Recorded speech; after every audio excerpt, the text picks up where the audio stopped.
and welcome to NOAHE Round 6, Session 3. My name is Erin Kerwin, and I'm going to be facilitating this session. So please join me in welcoming our presenter, Margherita Neri. Margherita is a principal health economist at the Office of Health Economics in London. She holds an MSc in Economics from University College London and a BSc in Economics and Statistics from the University of Siena in Italy. Margherita has conducted extensive work on health technology assessment methods for treatments that generate large societal benefits, such as vaccines and antimicrobial drugs. At present, she is also involved in a multi-year research project funded by the Health Foundation, aiming to evaluate variability and determinants of efficiency in the NHS primary care sector in England. Today's topic is realizing the broader value of vaccines in health technology assessment.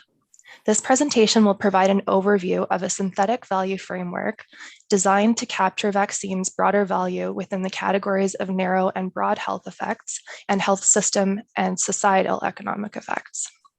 So before we begin, I'm going to go over some event housekeeping. So participants will be muted throughout the webinar. To submit any questions during the webinar, please use the Q&A function. This is a friendly reminder that the Q&A function is different from the chat function, so please keep an eye out for the difference in the software menu. The Q&A will be facilitated during the final 20 minutes of the webinar, and that's it. So thank you again for joining us, and I'll now hand over to Margherita. Thank you for the introduction, Erin. Just quickly share my slides with you.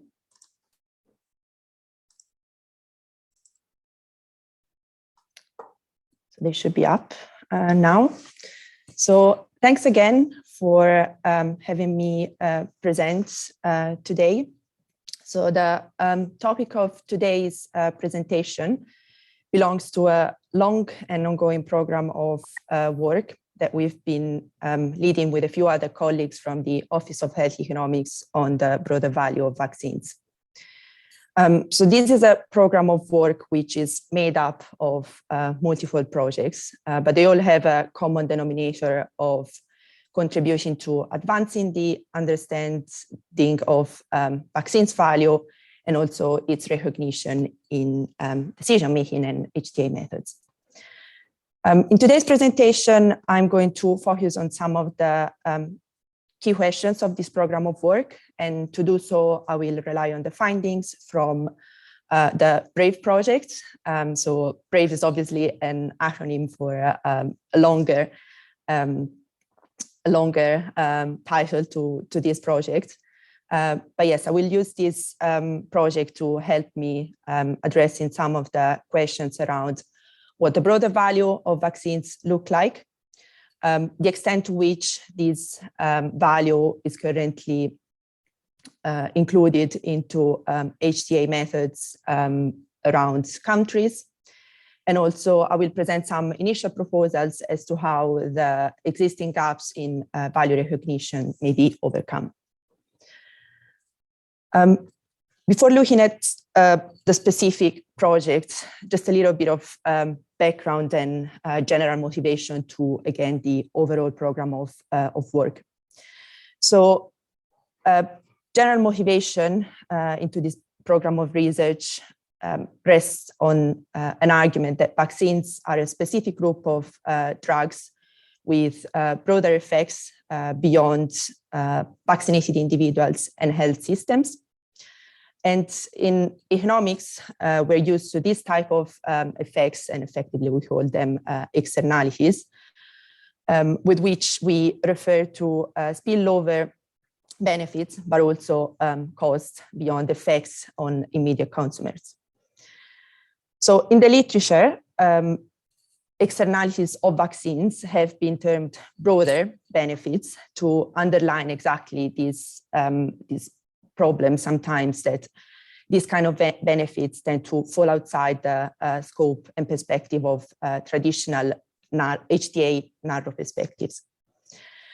So again, from an economic standpoint, we can argue that ignoring the broader value of vaccines may underestimate their true cost effectiveness and potentially lead to suboptimal resource allocation decisions. However, at the same time, including this broader value of vaccines into HTA methods and decision-making is somewhat of an easier said than done task.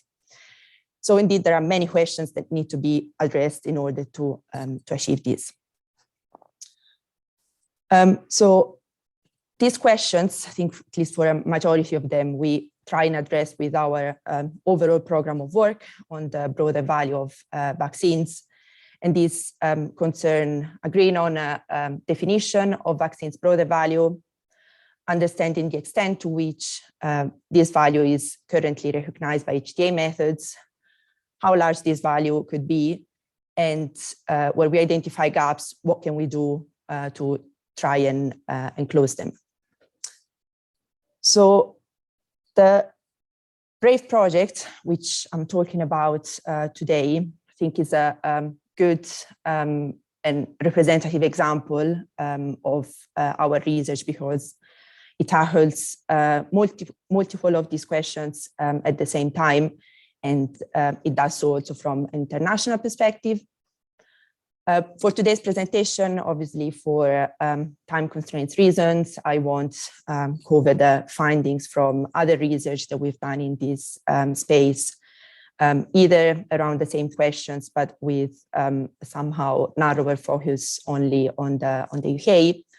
And I also won't cover that part of our research where we've done more empirical analysis into measuring and quantifying what the broader value of vaccines may look like.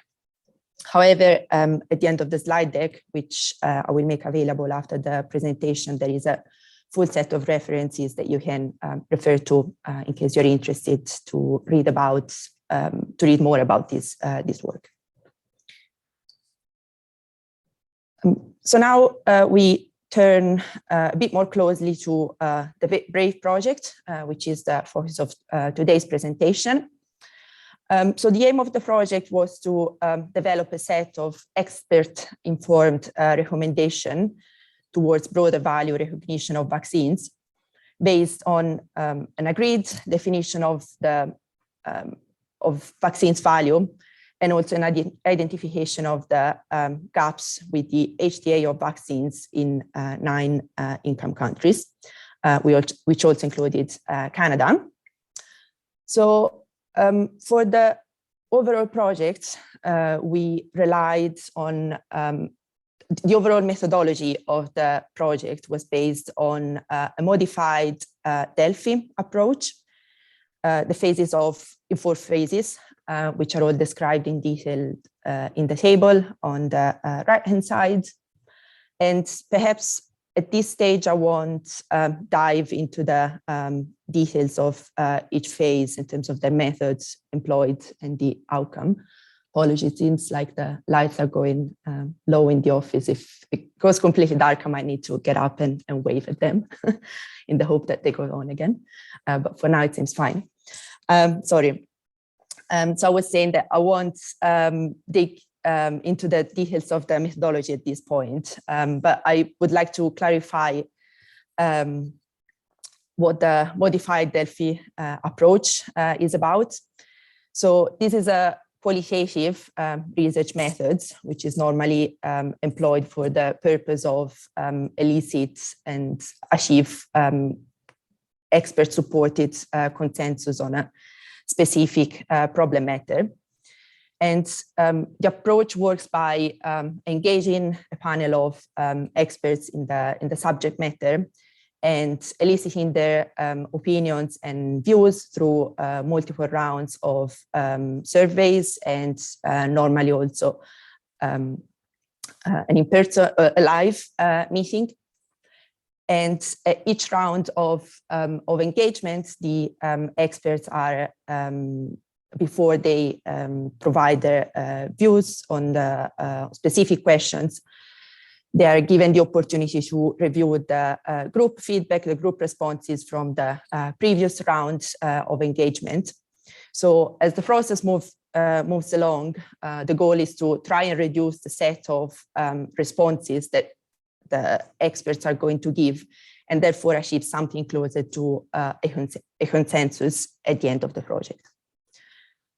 So in our case, the expert panel that we convened was composed of 10 experts with expertise either in vaccines value assessment or more generally the HTA methods in one of the target markets of interest for this study. All right. So yeah, at this point, we start exploring the first question for today's presentation, which is about defining the broader value of vaccines paradigm. So for this part of the presentation, I'm going to draw on the results of a literature review of existing value frameworks in the literature, which we synthesize and try to reconcile in a comprehensive version of a broader value framework of vaccines, which was also followed by a couple of rounds of expert elicitation by a survey in order to validate the conceptual appropriateness of different value elements from the framework. All right, so yeah, here we get an overview of the synthesized framework of vaccines broader value from the synthesis of existing frameworks in the literature. So our version of the framework is composed of 4 value categories, which here we highlight through a different color coding. And in the very middle, we have value categories capturing the sort of common and traditional value elements which are considered in HTA, and that concern narrow health effects to vaccinated individuals, both in terms of impact on quality of life and length of life, together with health system economic effects, so all the types of cost within the health system perspective. Beyond this, we have a first category of broader value elements concerning health effects to the unvaccinated individuals. So those would be the orange hexagons on top. And also through this framework, we capture broader economic benefits accruing to society, both in terms of productivity to vaccinated individuals and their caregivers, but also macroeconomic growth. So given this version of the framework that we synthesized, the next step, as I said, was to submit it to our expert panel in 2 rounds of survey to elicit their feedback around the clarity, relevance, and soundness of each value elements from a general HTA perspective. So I would say that a majority of the value elements in our framework received either absolute or a very high consensus in terms of their conceptual appropriateness. There are a couple of elements that received somehow lower approval rates, and here I have highlighted in orange. So some of them were criticized on a little bit on the grounds of weak evidence demonstrating that vaccines generate any value in that space, and that could be the case of value of vaccines to other interventions. And another form of criticism was on the potential risk of double counting affecting social equity because of the potential overlap with burden of disease, as these are both value elements relating to the impact of vaccines on reducing inequalities. And a similar argument around potential risk of double counting was made to macroeconomic effects, which, depending on how they're defined, could overlap with productivity effects. So how do we take stock of this proposed framework? And how does this inform the rest of the research? So we have a framework that provides a comprehensive set of conceptually appropriate value categories and elements. I would say that even those value elements where we've seen a slightly lower approval rates, there was a chance to review the definition of those value elements and make it more accurate to avoid things like risk of double counting, as I said before. Couple of caveats to the interpretation of this value framework are that while we discuss value elements in the context of vaccines, these are certainly not elements that are necessarily exclusive to the case of vaccines and could be relevant to other technologies. And also this framework is not a definitive framework for vaccines, but instead it is very much flexible to the incorporation of new value elements as these could emerge through future research.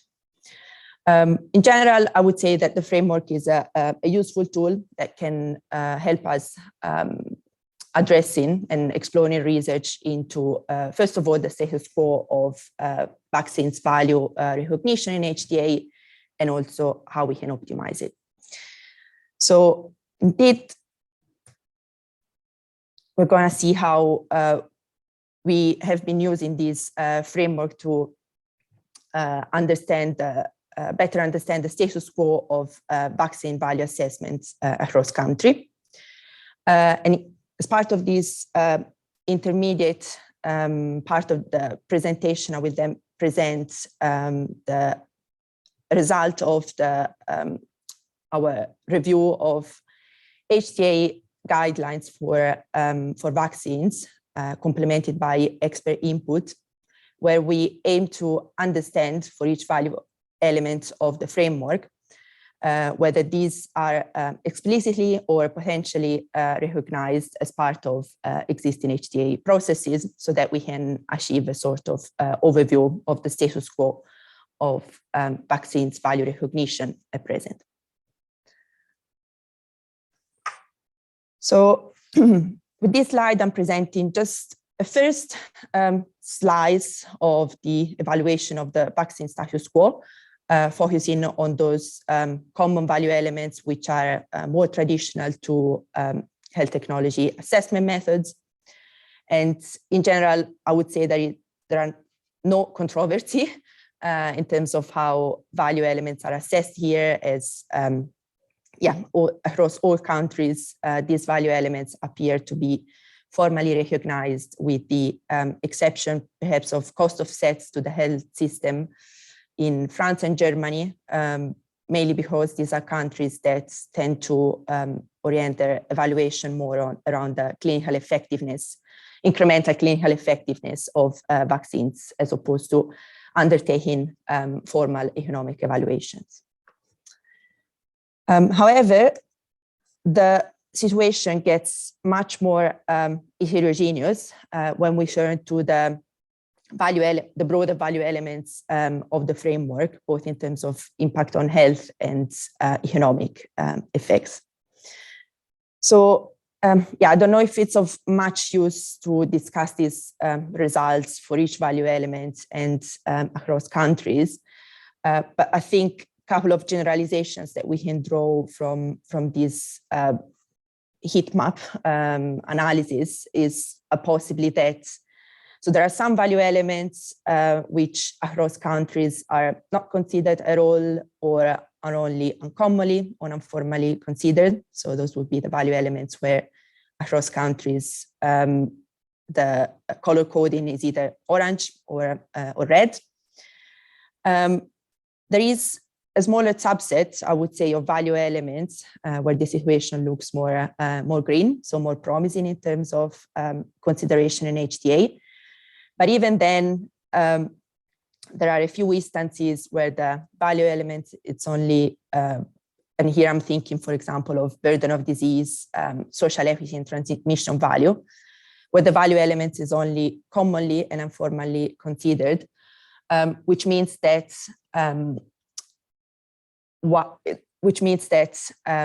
those value elements are considered more as part of a deliberative form of decision making. So from the guidelines, it's not quite clear what weight and what role these value elements play in the overall evaluation, and what weight they might have on a final decision-making outcome. So it's not so transparent how things work around those value elements either. So yes, so what do we make of this state of play of vaccines value assessment? So 2 points, probably reiterating what I just said, around the, first of all, existence of clear gaps in the recognition of value elements across countries that tend to be more marked around the broader value elements. Specifically, I think that 6 out of 12, which we've seen are appear to be very rarely considered in HTA across all countries. And there is also a smaller, but still significant set of value elements which are characterized by a lack of consistent or formal recognition in HTA. So at this stage, and as part of this analysis, we didn't quite explore what the reasons behind the gaps are. But at the same time, we can already start thinking of a set of general hurdles to value recognition and integration into HTA that more or less apply to a majority of cases. So these hurdles can be characterized in terms of willingness to incorporate value elements into HTA, and which in the majority of cases aligns with the HTA perspective, either being a health system or a societal one. However, the willingness probably won't explain all the gaps, because indeed the lack of high quality evidence demonstrating value around value elements is also a problem, could also be a problem, alongside the lack of ability in terms of analytic tools, but also expertise to incorporate these value elements into HTA. So this categorization is indeed quite important because it guided the following and final part of the expert discussion into how recognition of vaccines value in HTA could be improved. So in this part of the presentation, I'm going to draw on the final phases of the Delphi method approach, where we again elicited the experts' views around the gaps in vaccines value recognition that they think should be prioritized. And then focusing on these prioritized gaps, we undertook a discussion around what type of hurdles are preventing the recognition in HTA.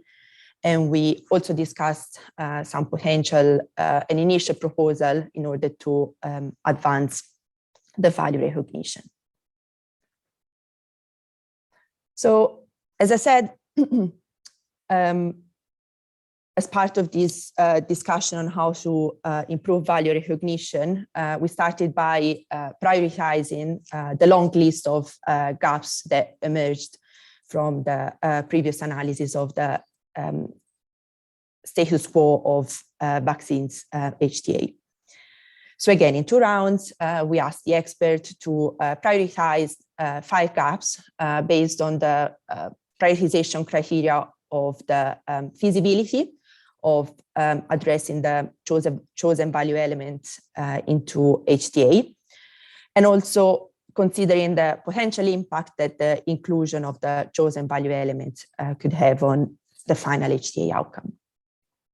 So the priority gaps or value elements emerged from this exercise were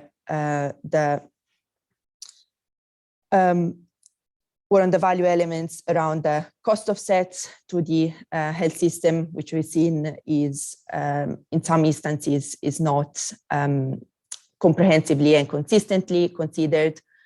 Impacts on caregivers' quality of life, prevention of AMR effects, transmission value, and macroeconomic effects of vaccines. So given these priority gaps, the next step was then to discuss how this can be overcome. And so we conducted 5 moderated sessions to discuss in turn each one of the value elements. First of all, to understand what hurdles still exist before we're able to recognize these value elements in full. And again, the type of hurdle that we considered were around the willingness, ability, and evidence to include these value elements. And alongside these, we were then able to discuss some ideas or real world examples of how to overcome the hurdles. So the first outcome of this discussion around the hurdles is a roadmap where we show how each priority gap or value element is sitting with respect to the 3 hurdles of willingness, ability, and evidence. So in this slide, to try and summarize the findings from this discussion, I'm using a very stylized and perhaps not very sophisticated representation of a roadmap, where we're placing each one of the priority value elements with respect to the position to overcome hurdles, which would be to the left, while we're leaving hurdles that are still left to overcome ahead of the priority gaps. So that would be on the left-hand sides of the roadmap, which is leading towards full recognition. So taking each one of the priority gaps in turn, so broad cost offsets, cost offsets to the health systems appear to not be comprehensively considered in the HTA of the countries of this study. So indeed, this doesn't appear to be a matter of neither ability nor willingness, which I believe, except for Japan, is available in all countries. But it's more a matter of evidence, which is not always available to show the whole range of cost offsets to the health system. And in this case, when we discuss this problem with the experts, what everyone had in mind specifically was that type of cost offset that would accrue as a consequence of prevented disease and comorbidity among the unvaccinated population. So that's the area where capturing cost offset to the health system is much more challenging. A similar situation in terms of positioning on the roadmap characterizes the impact on the caregivers' quality of life, which here is indicated with the Pichu symbol. So again, ability and willingness are largely overcome and available across countries, but depending on the vaccination programs and related disease and target population, sufficient evidence to incorporate these value elements into decision-making of vaccines may not always be available.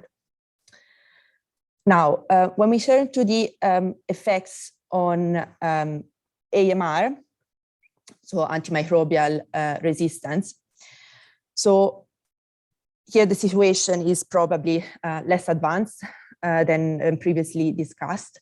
So in discussion with the experts and also through our review, we identified positive willingness across the countries to consider these value elements, largely following the recognition that AMR is a pressing and potentially high risk public health threat So decision-making bodies are open to including these value elements.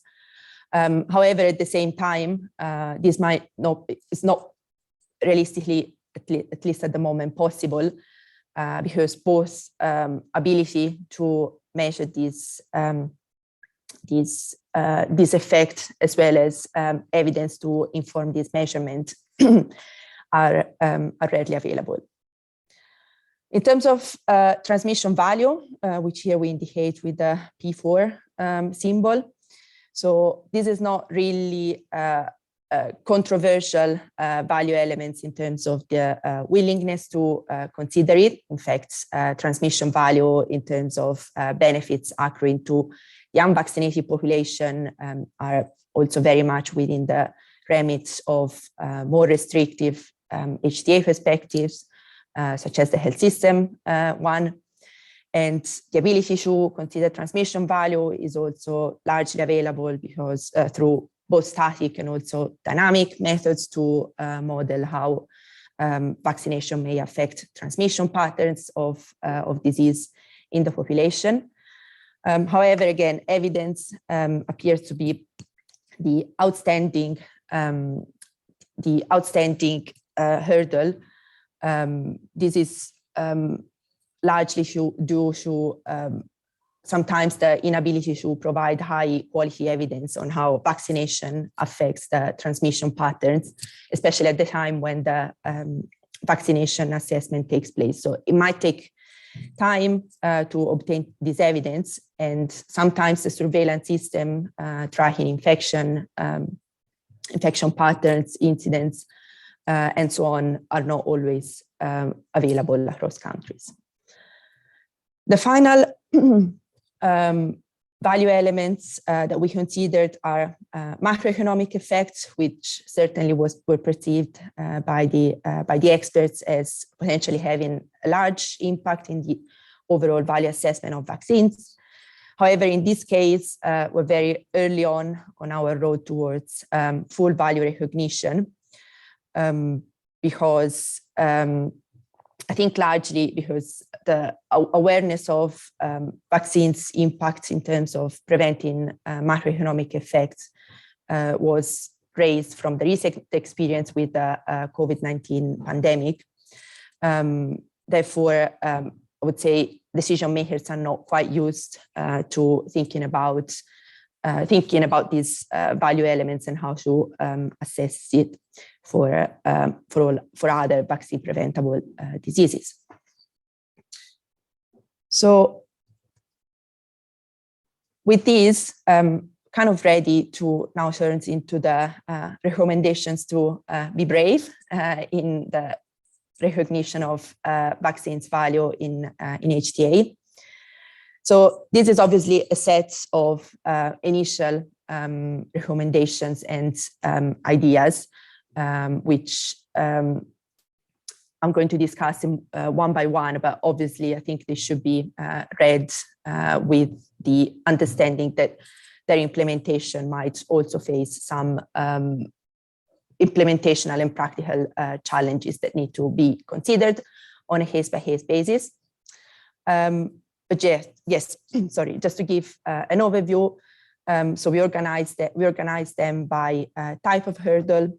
So the recommendations made to overcome problems around the willingness could rely, for example, on stimulating decision makers and public awareness around the effects of vaccines by leveraging the recent experience with COVID, which we've seen has had a large impact on things like macroeconomic effects, but also other value elements relevant to vaccines, such as carers' quality of life. However, this type of effort about stimulating awareness through the COVID-19 experience should also be paralleled by case studies which are potentially showing how such impact is not only relevant to the COVID-19 disease, but also other vaccine-preventable infectious diseases. Another recommendation made within the willingness to overcome the willingness hurdle concerns specifically the impact of vaccines on prevention of AMR development. And in this case, the experts perceive that the prevention of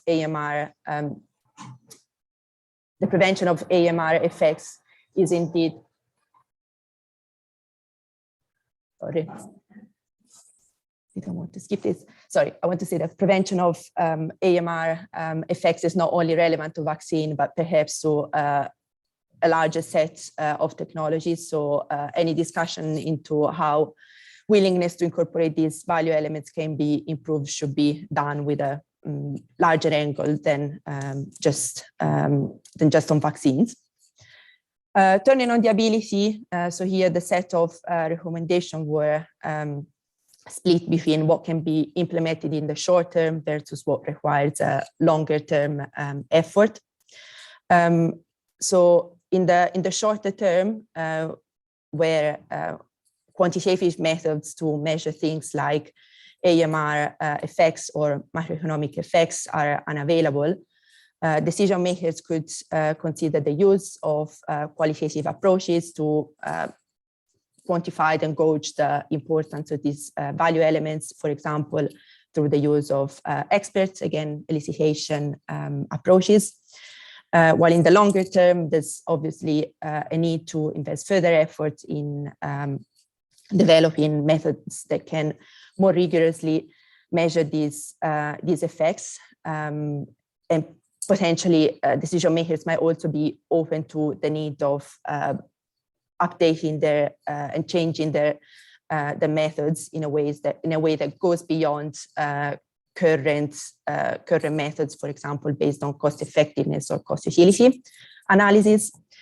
And finally, the set of recommendations concerning evidence, again, there were a split between some that can be implemented in the shorter term. So concerning, for example, a more targeted effort towards collecting evidence around cost offsets or quality of life that suits the type of characteristics of the disease or the target population. While there's also a set of longer term effort that needs to be done around collecting evidence of better quality. And these may concern effects such as transmission value and AMR, where, for example, countries need to sometimes develop improved surveillance systems in order to understand how the trends of infection transmissions and patterns evolve as a consequence of vaccines introduction. So to wrap up, just a brief set of conclusions about this work. So hopefully this presentation has showed you how our work uses sets of incremental steps to try and inform a better recognition of vaccines' broader value in HTA. And think with this approach, and more general, this work has potential relevance to future methodological reviews of vaccines HTA methods, which could improve HTA both in terms of processes and also outcomes. And as a final disclaimer, which, however, I think it's very important in order to contextualize everything I've said so far about, I think, the program of work more in general, is that while our focus is clearly on vaccines, I think the relevance of this work and our findings could easily extend also to other technologies that generate similar broader value as vaccines. And indeed, where this appears to be the case, it is important that HTA methods are standardized across the whole range of technologies funded from the same budget in order to ensure a form of as consistent as possible decision making. Thank you all for listening. Thank you, Margherita. This is such interesting work and it's addressing some really important issues, especially, given what we've experienced from the COVID-19 pandemic. So I'm going to now invite attendees to use the Q&A function in the Zoom software menu if you want to add your questions there. And anyone who has further questions after today's webinar is encouraged to email noah@ihe.ca, and we'll make sure that question gets to Margherita. So I'm going to start with a question from Ellen Rafferty. So Ellen says, thank you for the presentation.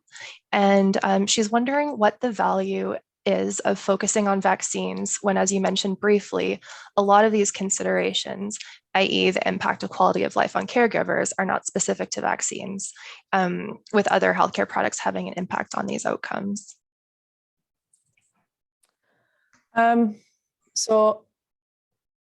So our focus on vaccines as part of this large program of work, I think starts a little bit, as I said, from the beginning, that as a type of preventative technologies, I think there is a somehow agreement that, general agreement that the broader value that vaccines generate much broader value beyond vaccinated individuals, and they might do so more than other technologies.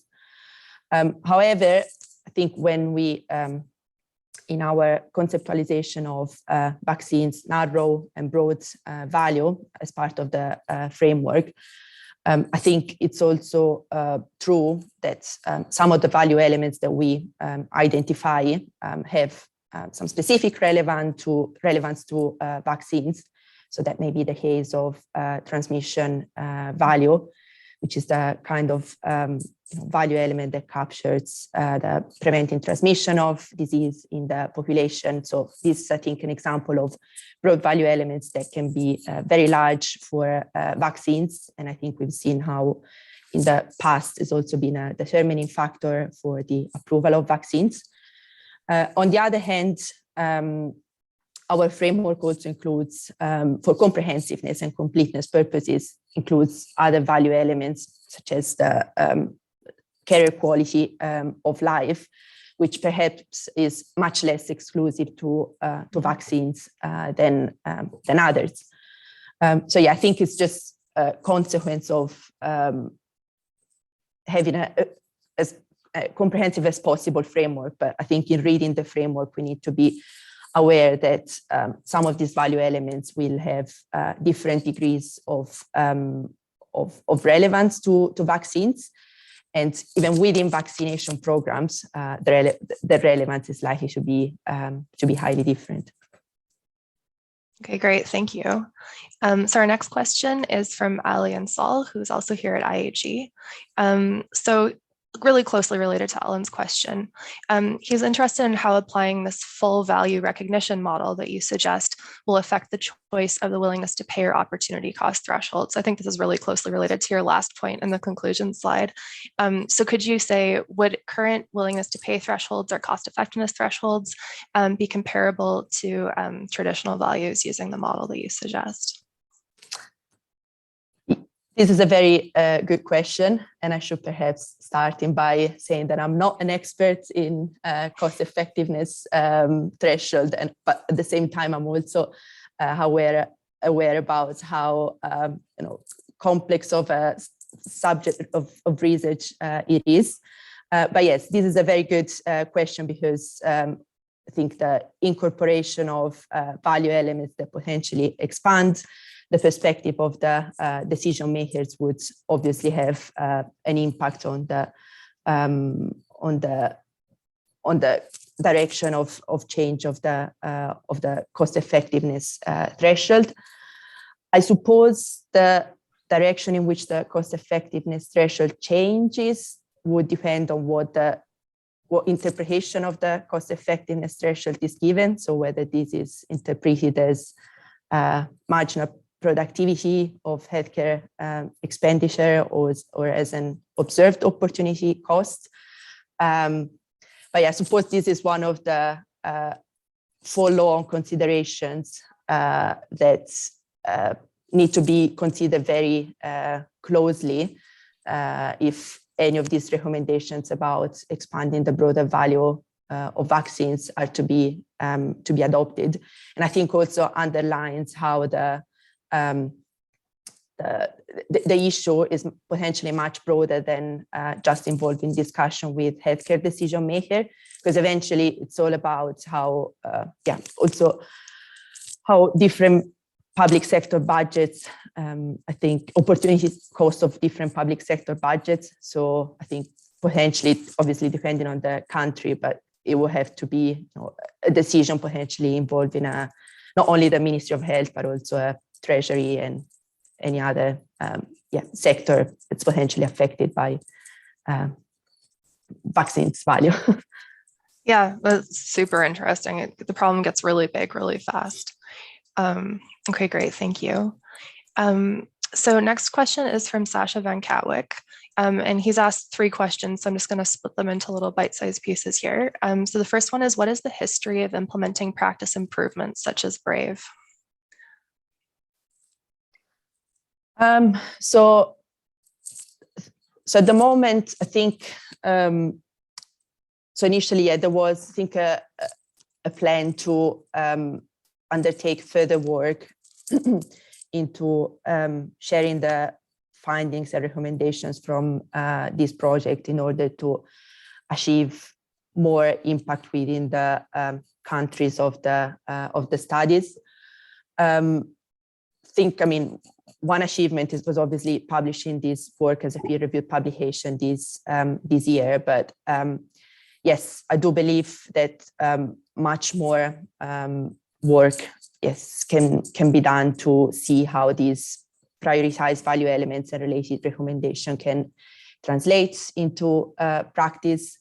I suppose this is not necessarily an easy and immediate task. I think probably one thing that we have observed after some time working in this space is that probably the impactfulness of this recommendation tends to be higher if these recommendations are well timed with a moment in time when HTA methods in countries may be revised. So in the UK, for example, NICE recently undertook a methodological review of the methods, but this work was not directly relevant to it because NICE is the body that is only in charge for assessing drugs. So vaccines are beyond their scope. But yeah, so just a general reflection that I think they can probably be more impactful if timed with a moment when HTA bodies are more open to reconsidering their position. Okay, and then would you say that there's a certain order of operations that kind of works best? So is it onboarding decision makers coming first and then publishing updated practice guidance for better reporting and thus spurring better data collection and methods development? Or do you think successful implementation comes from pursuing all fronts at once? Yeah, I suppose this question relates a bit about what's in your road towards full recognition, what's the order in which you approach the different willingness, ability, and evidence hurdles. So I'm not sure there is a one-size-fits-all approach because as we've seen in the stylized representation, each value element, I think it's a different stage of the road towards full value recognition. And also I think some value elements, I think, have jumped different hurdles in different order. At the same time, I guess what I would say is that perhaps some of the hurdles can be approached at the same time with contribution from different stakeholders. I remember from the discussion with the experts, at some point were discussed some value elements which were struggling both in terms of willingness and evidence. So we were considering whether it was best to deal with one or the other first, and eventually concluded that both effort from manufacturers in producing better quality evidence may in turn stimulate better willingness from decision maker, but also in the other direction, from if manufacturers knew that decision makers are open to considering evidence where available, that there would be more incentive to develop better evidence as well. So I think it's, in the end, it's all a bit interlinked. Well, that makes sense. It's a complex problem with a complex set of approaches. Okay, so next question is from Manhua Young. So Manhua is from Health Canada. So she says, this is a very interesting presentation. Thank you. And for the gaps prioritization exercise, could you remind us whose perspectives were represented in the expert panel? And are all 5 elements listed in order of priority on the slide? And if those are assessed, what was the weighting of these elements? Right, so yes, the first bit of the question, I guess, was about the experts of our panel. So in this case, we had 1 expert per country, and all of them had either expertise and knowledge of vaccines, value assessment methods, or more in general, HTA methods relevant to the country that they were representing. Now, in terms of the prioritization exercise, I have a slide further down that I can pull up, and I guess probably clarifies the exercise behind the summary that I presented during the presentation. So essentially, we started out with a long list of gaps that we pulled out from the status quo analysis of vaccines HTA across countries, where we identified these the more prevalent gaps. And then we undertook 2 rounds of prioritization. We based in the end the prioritization based on the results of the second round. Remember, the prioritization exercise asked the expert to consider what was the feasibility of including those the preferred value elements and the impact that it might have on the final HTA outcome. And the second round, again, was more relevant than the first one, because as part of this Delphi process that we employed, it's exactly the idea that a second survey round will provide somehow more updated views from the experts closer to the consensus. Just to clarify that we can see how some of the gaps actually showed a similar prioritization percentage. So the third criteria that we used at this point to prioritize them correctly was the prevalence of the gap across countries. So that was the third criteria that was necessary to consider to really pull out the more important gaps. Great, that's really interesting. So the next question is from an anonymous attendee. So this attendee is wondering if you could give more detail and examples on how you've seen macroeconomic effects be incorporated into health economic modeling, specifically for COVID-19 vaccines, but maybe you have examples from other products as well. Yes, this is a good question, but perhaps, based on what we heard from the experts through this project, I think perhaps that's the area where we had the least pragmatic recommendations. So we were only able to stay at a more theoretical level and discuss that potentially the incorporation of macroeconomic effects may require use of a completely different model that differs completely from cost effectiveness of cost utility analysis. One example, but I suppose that wouldn't be the only one, could be macroeconomic models, or I think general equilibrium models. But I'm personally not aware of any examples where these have been implemented in practice in order to assess the value of vaccines. So I think generally this highlights, yes, and an area where including these value elements is probably much more of a long-term project, as opposed to some other quick wins that I think are available for some of the still unrecognized value elements.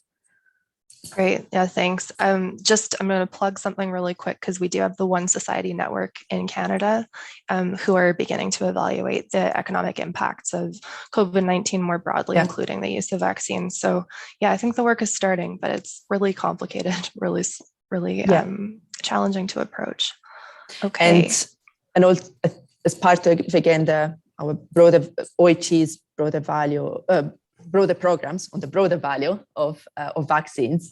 Some other colleagues last year have undertaken a study, which is also published and available in the reference list, about the socioeconomic impacts of COVID.